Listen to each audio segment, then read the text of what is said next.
Que a paz esteja com todos nós e que nós possamos colher aqui todos os benefícios que nos são concedidos pela espiritualidade, a benefício de nós mesmos, benefícios que nós por tantas vezes não percebemos, a necessidades que nós por tantas vezes não conhecemos. Eu quero falar uma coisa para vocês que eu acredito que vai ser uma grande decepção. Vocês vieram para assistir uma palestra, mas hoje não vai ter palestra. A gente vai ter uma conversa e um estudo acerca da questão da visão da justiça segundo Jesus, segundo a espiritualidade, naquilo que é organizado por Kardec. Para isso nós temos um tempo previamente estabelecido de 3h30, não se preocupem. É bem pouca coisa. A gente vai procurar ser rápido, tá? Esse tema é importante, muito importante. E uma coisa que nos chama muito a atenção é que até hoje, quando nós pegamos e abrimos o Evangelho, não estou falando do Evangelho segundo o Espiritismo, mas todas as passagens morais do Cristo que o Evangelho segundo o Espiritismo explica, aprofunda, esclarece, mas essas passagens que são contidas desde aqueles primeiros tempos do cristianismo primitivo e que foram compiladas, organizadas, estudadas e que têm chegado a nós das mais diversas formas, nas mais diversas interpretações, nas mais diversas existências, porque nós já tivemos muitas. E o entendimento do Evangelho, a visão do Evangelho, não se coloca a nós pela primeira vez nessa presente reencarnação. Nós todos já deparamos com ela uma centena de vezes, ou até mais do que isso, nas mais diversas experiências reencarnatórias. Mas ainda assim, quando nós pegamos e estudamos, abrimos, lemos o Evangelho de Jesus, nos parece alguma coisa muito distante. Quando nós pensamos em Evangelho, nós imediatamente deixamos que as nossas mentes viajem até as paragens em que Jesus falava, áridas em alguns lugares, carregadas de relvas em algumas outras, rodeadas as pessoas das mais diversas sortes em alguns momentos, rodeado de crianças em outros, e nos parece tão somente o sentido histórico que nos é trazido por essas páginas e por esses esclarecimentos. Mas já nos diz a espiritualidade, através de Emmanuel, que o Evangelho traz em si o conceito que deve ser aplicado a cada um de nós nas mais diversas circunstâncias da nossa existência.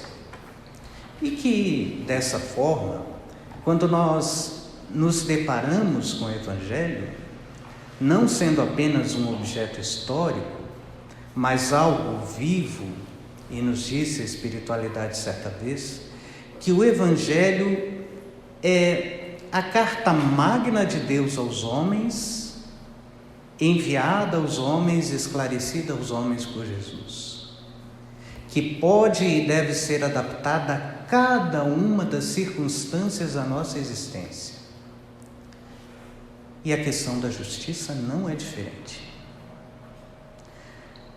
Quando nós nos pegamos novamente a observar aquela tão bela passagem de Jesus no capítulo 5 de Mateus, quando discorria, quando falava, quando explanava sobre as questões do reino dos céus, que segundo Jesus não está fora de nós, mas está dentro de nós aqui, agora, nesse instante, não está delimitada em uma determinada região acima das nuvens, mas é que é um local íntimo que deve ser reconhecido em nós mesmos, e que adentrando a esse local íntimo, fatalmente encontraremos a Deus em nós mesmos, como podemos encontrá-lo em todos os recantos do universo, ao adentrar a esse conhecimento, nessa passagem do Sermão da Montanha, nós nos deparamos com Jesus, que era rodeado por pessoas que iam e vinham de todos os lugares. E os Espíritos nos contam que eram pessoas das mais diversas sortes, homens, mulheres, ricos, pobres, jovens, idosos, adoentados, alguns trazendo chagas profundas no corpo, que buscavam ao Mestre em busca da cura e do alívio para o corpo, mas acima de tudo, para o alívio das enfermidades da alma. Outros que traziam em si as possibilidades todas da vida social, da vida financeira, da vida do poder, mas que traziam igualmente a alma sobrecarregada por aflições.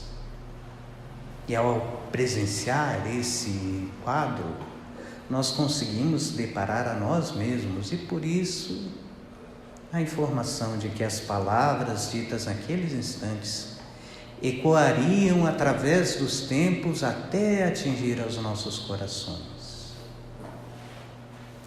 E Jesus, falando sobre essas questões do reino dos céus encontrado em nós mesmos, nos dizia que existe um caminho e um roteiro para que nós encontremos e adentremos a esse reino dos céus. E o caminho colocado por Jesus é explanado com uma beleza ímpar, sem par.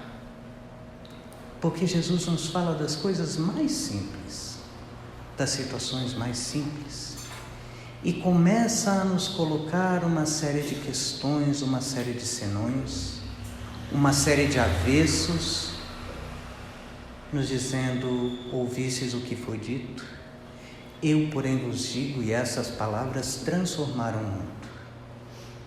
E Jesus coloca as regras do bem viver, do bom proceder, da boa convivência, as regras para que nós os percebamos não como seres ao acaso jogados neste mundo, mas como aquilo que nos coloca a doutrina espírita, enquanto espíritos, sendo seres co-criadores do universo. E Jesus vai dizer: perdoai 70 vezes 7, não vos digo que perdoeis 70 vezes, mas 70 vezes 7.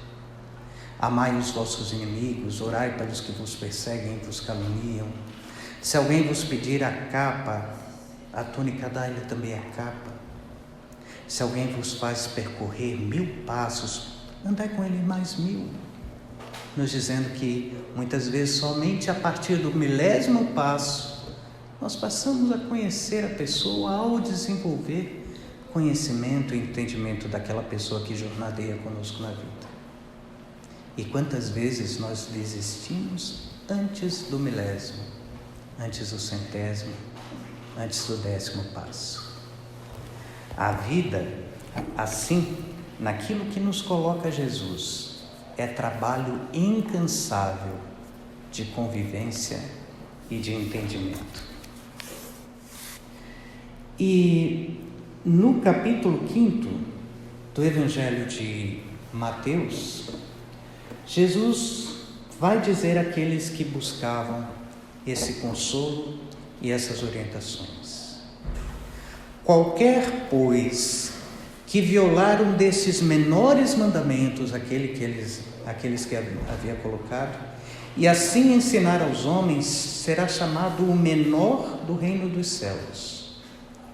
Aquele, porém, que os cumprir e ensinar, será chamado grande no reino dos céus. Porque vos digo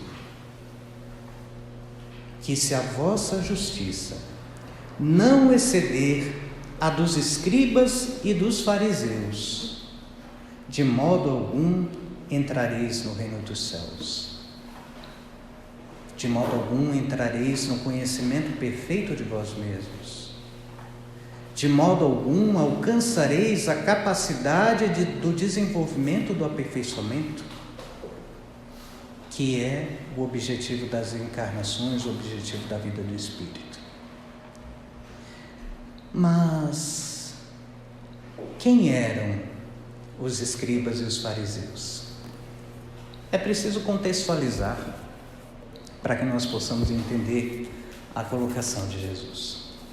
Os escribas eram aqueles que eram responsáveis pelo desenvolvimento, pelo ensinamento, pela vigilância da lei. Eram conhecidos como os doutores da lei.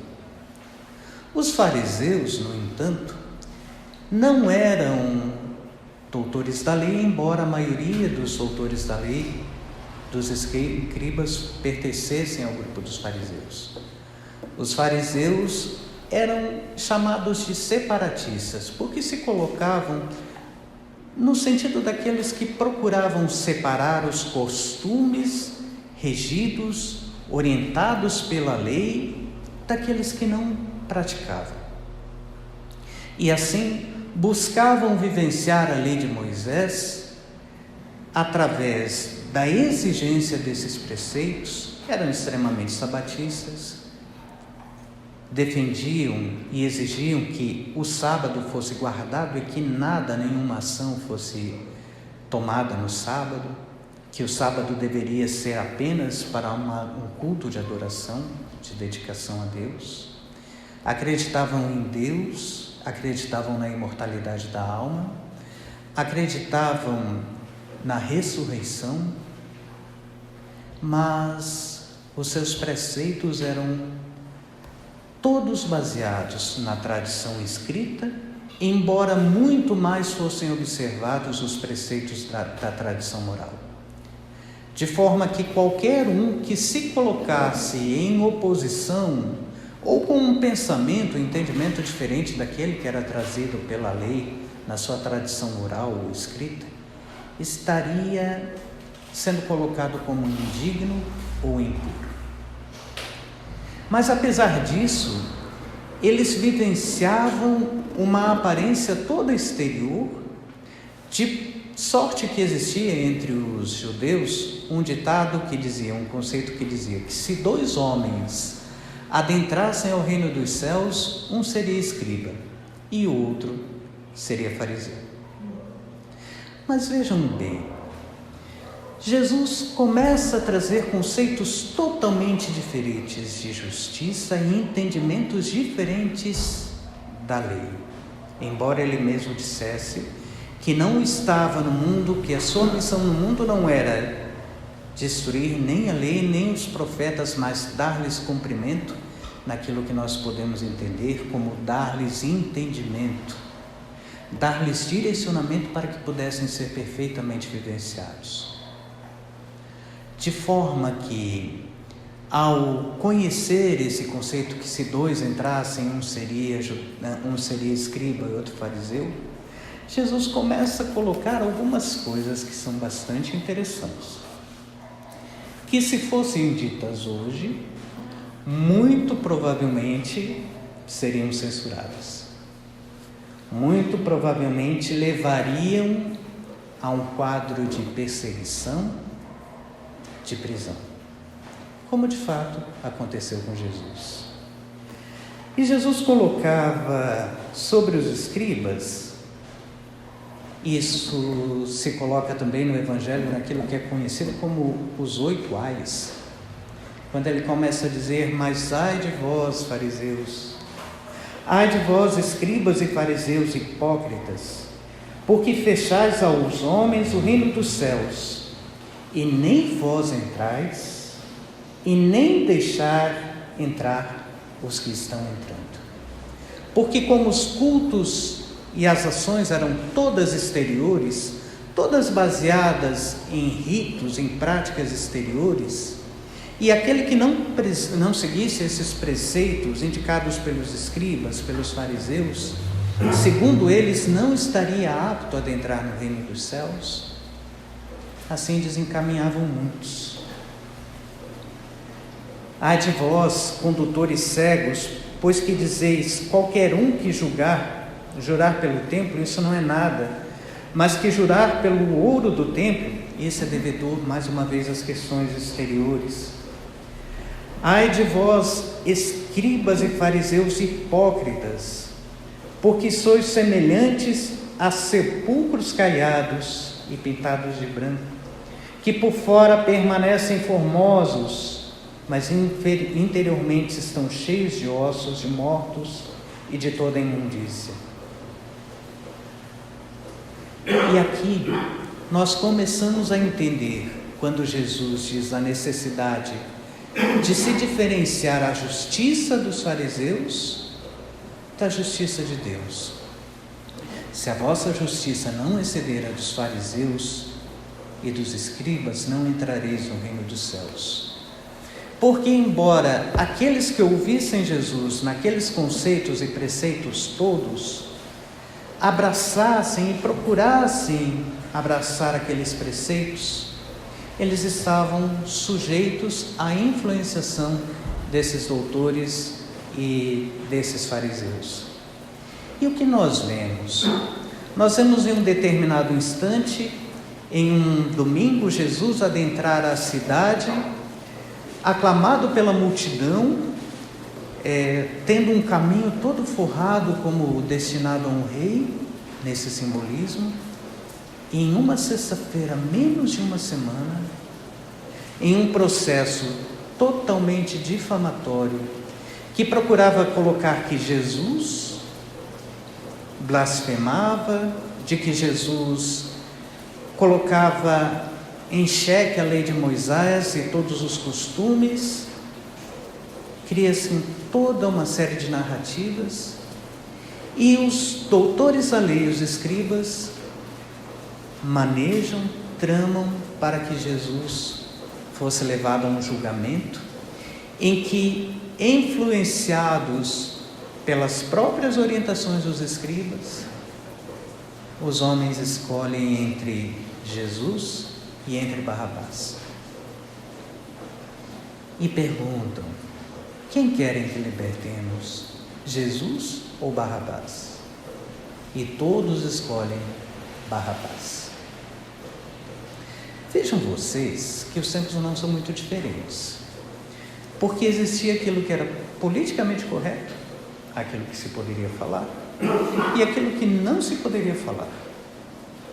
E aquilo que não se poderia falar era aquilo que era totalmente contrário aos interesses dessa classe dominante. E Jesus coloca tudo isso em xeque com conceitos totalmente novos, com valores de alma totalmente novos. E olhem que interessante. Que justiça os homens daquele tempo seguiram? A anunciada por Jesus ou a anunciada pelos escribas e pelos fariseus? E talvez nós pudéssemos dizer que foram influenciados e que por isso estavam isentos de responsabilidade. Será? Aí nós pegamos Emmanuel, nos colocando algumas coisas que são bem interessantes.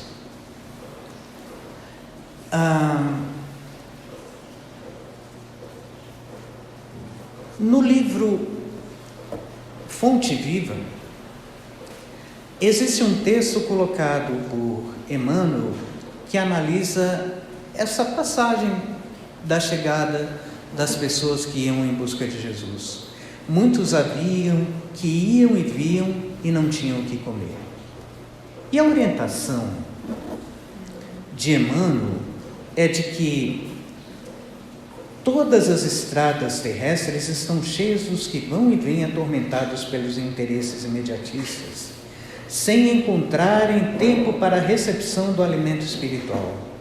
Inúmeras pessoas atravessam a senda famintas de ouro e voltam carregadas de desilusões. Outras, muitas, recorrem às aventuras sedentas de novidade emocional e regressam com tédio destruído às buscas de cada um de nós. como acontecia nos tempos da permanência de Jesus no apostolado, a maioria dos homens permanece no vai e vem dos caminhos, entre a procura desorientada e o achado falso, entre a mocidade leviana e a velhice desiludida, entre a saúde menosprezada e a moléstia sem proveito, entre a encarnação perdida e a desencarnação em desespero. Ó meu amigo, se adotaste efetivamente o aprendizado com o mestre divino, refugia-te, retira-te num lugar à parte e cultiva os interesses da tua alma. E aqui os conceitos de justiça de Jesus. Porque muitas vezes os nossos conceitos de justiça são aqueles que são baseados no imediatismo das nossas necessidades, daquilo que nós buscamos mais imediatamente, mas sem refletir nas consequências que isso trará para nós no nosso porvir. Nos diz Emmanuel, continuando: há muitos sentimentos que te animam há séculos, imitando em teu ritmo o fluxo e o refluxo da multidão. Passam apressados de teu coração ao cérebro e voltam do cérebro ao coração, sempre os mesmos, incapacitados de acesso à luz espiritual. São os princípios fantasistas de paz e de justiça, de paz e justiça, de amor e felicidade que o plano da carne te impôs.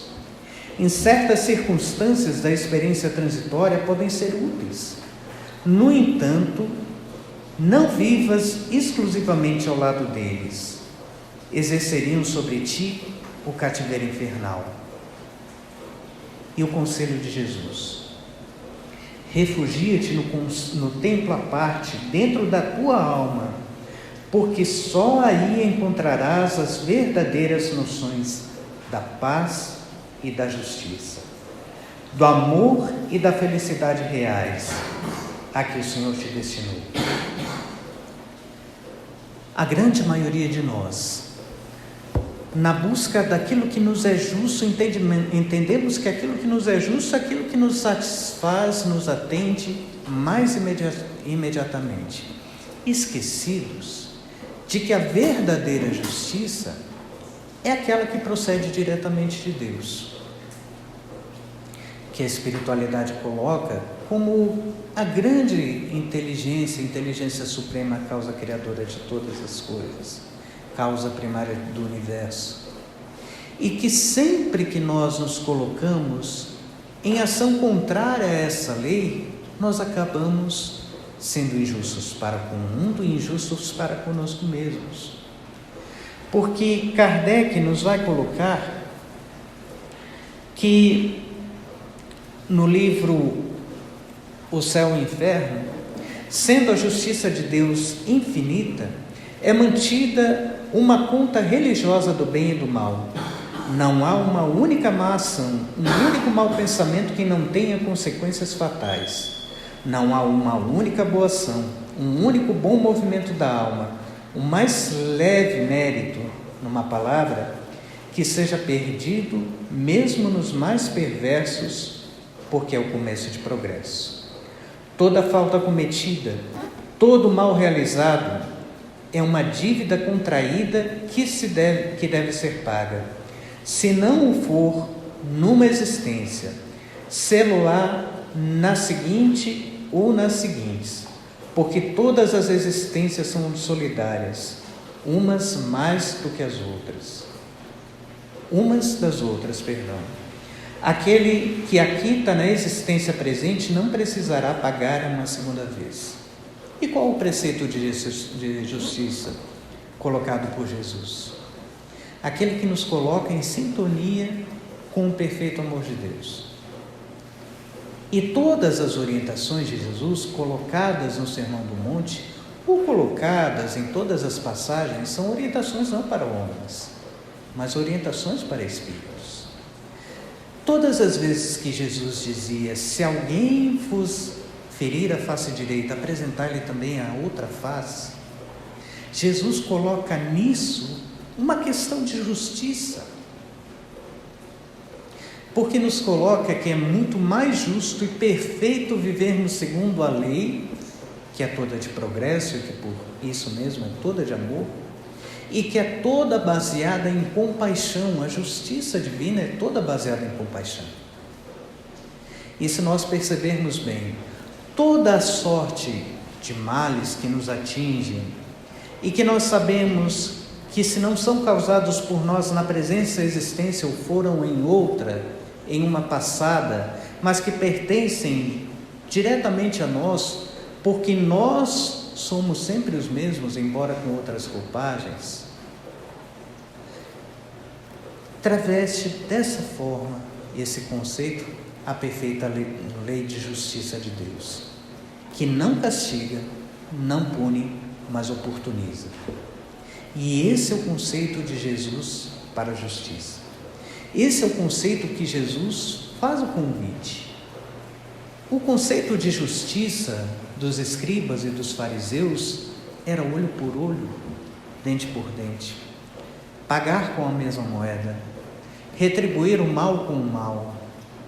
E os conceitos de Jesus são sempre os de dar a outra face. Porque, segundo coloca Jesus a Tiago no diálogo, o coração da lei é misericórdia, é todo misericórdia. Porque o primeiro ato da lei trazida aos homens, primeiro por Moisés, é amor.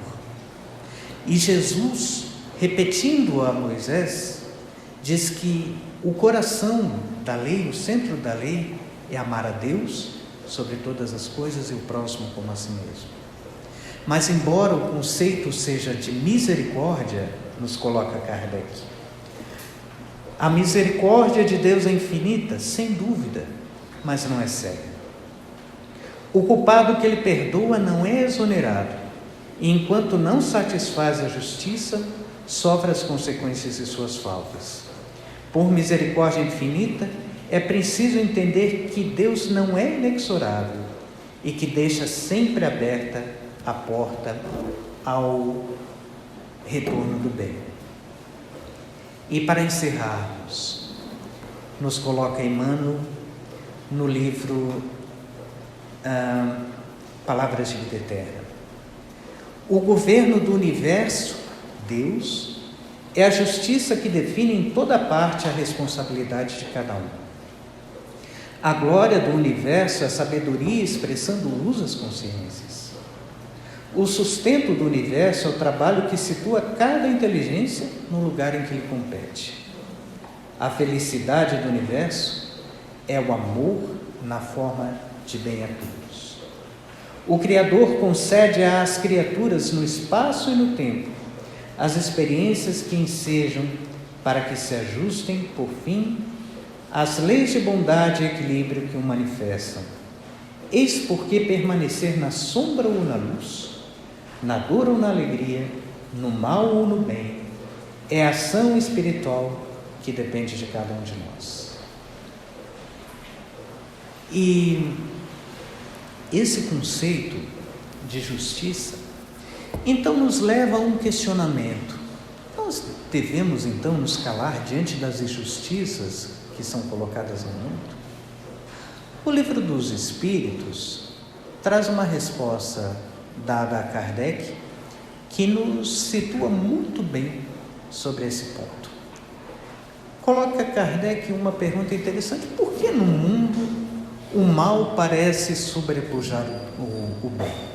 Porque parece que no mundo o mal sempre está sufocando o bem, e esse é o conceito, o sentimento que muitos de nós temos diante de injustiças, diante de desmandos, diante de imposições, diante de perseguições. Por que o mal parece estar sempre vencendo?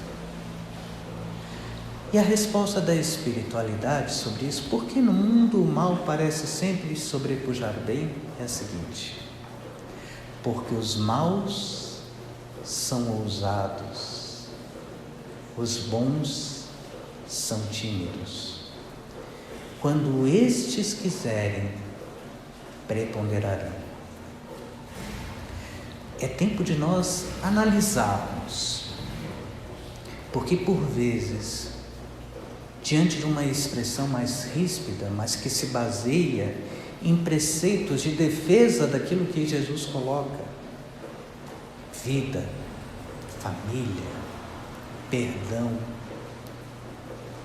Nós que tantas vezes trabalhamos campanhas de valorização da vida contra aborto, nós que tantas vezes travamos batalhas nas casas espíritas pela defesa da família, porque a extinção da família, segundo os conceitos da espiritualidade, seria a recrudescência da sociedade e uma volta ao estado primitivo. E é necessário, justo, que assim defendamos. Mas nós que abraçamos esses preceitos, esses conceitos, por vezes diante de narrativas, acabamos escolhendo a lei dos fariseus e em detrimento da lei do Cristo. E é uma questão de escolha, porque se coloca a espiritualidade de que os mundos evoluem, os globos físicos evoluem, à medida com que os espíritos que habitam esses globos evoluem também, que os mundos se aperfeiçoam em direção ao bem, à medida com que os espíritos se aperfeiçoam também em direção ao bem, é necessário que nós defendamos o bem de forma justa. Lembramos as palavras de Emmanuel, quando nós nos sentimos angustiados diante de tantas injustiças que vemos. Emmanuel diz em uma mensagem chamada paciência: não precisas te ocupar de quem já se encontra assinalado pela lei, porque a lei é de justiça e nos cumpre que nós sejamos justos naquilo que a nós compete, porque existe um alcance para todos nós e nós nos colocamos aflitos, sem saber onde é o nosso campo de atuação. E alguém certa vez disse com muita sabedoria: estenda seus braços. O seu campo de atuação é onde os seus braços alcançam. A partir dali, nós não podemos fazer nada. E muitas vezes tumultuamos a nossa existência com esses sentimentos de justiça que vão e vêm por séculos e séculos em nós, que nos visitam constantemente, nos dizendo justiça, justiça, esquecidos que a justiça divina pertence a Deus, mas que nós, enquanto representantes, devemos divulgar o bem, porque o bem e a justiça é maior, e praticar a justiça em nós mesmos, porque praticando a justiça em nós mesmos, todo mundo será justo. E para encerrarmos agora, Emmanuel também nos traz uma mensagem na qual analisa exatamente esse ponto, também do livro Palavras de Vida Eterna, diante da justiça. E analisa Emmanuel: se vossa justiça não exceder a dos escribas e dos fariseus, de modo algum entrareis no reino dos céus. E diz Emmanuel: escribas e fariseus assumiam atitudes na pauta da lei antiga, olho por olho, dente por dente. Atacados, devolviam insulto. Perseguidos, revidavam cruéis. Com Jesus, porém, a justiça se fez virtude de conferir a cada um o que lhe compete, segundo a melhor consciência. e ele mesmo começou por aplicá-la a si mesmo. Enredado de trevas pela imprudência de Judas, não endossa a condenação ou desforço, abençoa-o e segue adiante, na certeza de que o amigo inconstante já carregava consigo mesmo infortúnio suficiente para chorar. Ainda assim, porque o Mestre nos haja ensinado o amor sem limites, isso não significa que os discípulos do Evangelho devam caminhar sem justiça, na esfera das próprias lutas. Apenas é forçoso considerar que, no padrão de Jesus, a justiça não agrava os problemas do devedor, reconhecendo-lhe, ao invés disso, as necessidades que recomendam a compaixão, sem furtar-lhe as possibilidades do reajuste. Se ofensas, pois, caírem-te na alma, compadece-te do agressor e prossegue à frente, dando ao mundo e à vida o melhor que possas. Aos que tombam na estrada, basta o ferimento da queda, e aos que fazem o mal, chega o fogo do remorso a consumir-lhes o coração. Que essas orientações da doutrina espírita nos possam servir de consolo nesses momentos difíceis, conturbados, pelos quais nós estamos passando, e que sejamos nós aqueles capazes de carregar em nós e para o mundo essa justiça ensinada por Jesus. Não é fácil, é processo de construção, porque entendimento de justiça também é entendimento de progresso.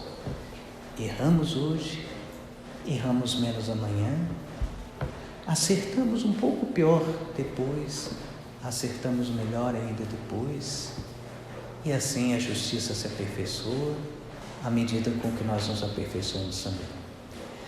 Muito obrigado pela paciência de todos, pelas boas vibrações, e que as bênçãos de Jesus permaneçam sempre em nossos corações e em nossas vidas. Obrigada, Wilson. Convidamos todos os médiuns presentes agora